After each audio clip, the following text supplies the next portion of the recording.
we read in the book of Genesis that in the beginning, humanity was naked without shame. Now, this doesn't mean simply that they weren't wearing any clothes, but that they were able to see each other in their wholeness, with a purity of vision, that they shared in God's vision of the world, who saw everything that he had created and that it was very good.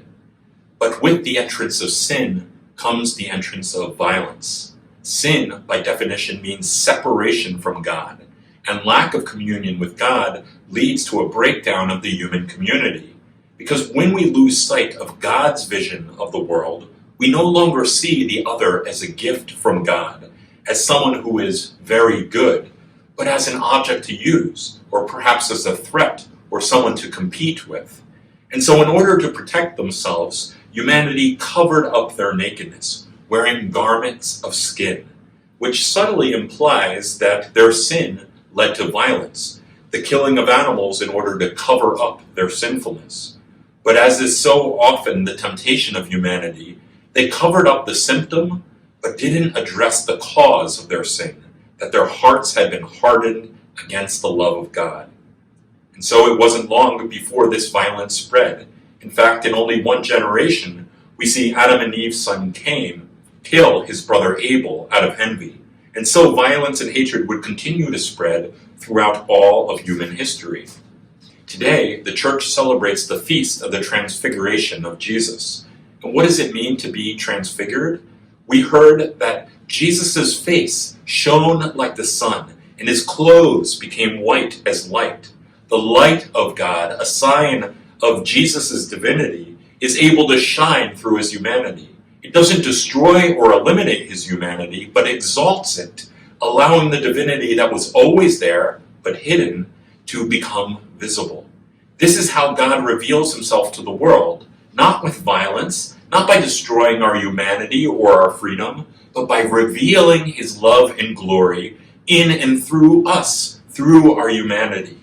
So often people ask me, Father, how could a good and loving God allow for such violence and hatred in our world? And this is a very good question.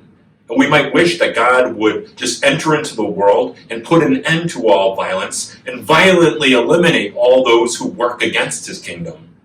But God's kingdom is a kingdom of love, not of violence. Instead of God taking away the suffering of the world, Jesus takes the entire suffering of the world upon himself on the cross. What was an act of violence becomes transformed into an expression of God's love for us. And through this, he doesn't take away our suffering, but he takes away the sins of the world. He addresses the root cause of our woundedness and division, our separation from God. He heals our communion with God so that God can then heal our communities, which are often so divided by hatred and sin. And as we heard in our first reading, God's love extends to all nations, peoples, and languages. There is no one excluded from God's love, and no one who is excluded from God's kingdom.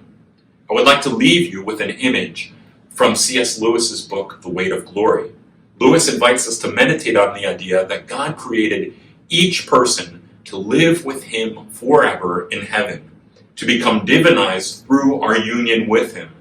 Lewis says, quote, "It is a serious thing to live in a society of possible gods and goddesses, to remember that the dullest and most uninteresting person you can talk to may one day be a creature which, if you saw it now, you would be strongly tempted to worship." He continues, "There are no ordinary people. You have never talked to a mere mortal. It is immortals whom we joke with, work with, marry, snub, and exploit. Therefore," he concludes, "next to the Blessed Sacrament itself, your neighbor is the holiest object presented to your senses." Today, we gather in prayer for our nation, which feels to be continuously assaulted by violence, hatred, and a lack of respect for the sanctity of human life. If we wish to heal our human community, we need to go beyond treating the symptoms and heal the cause of our division, our separation from God.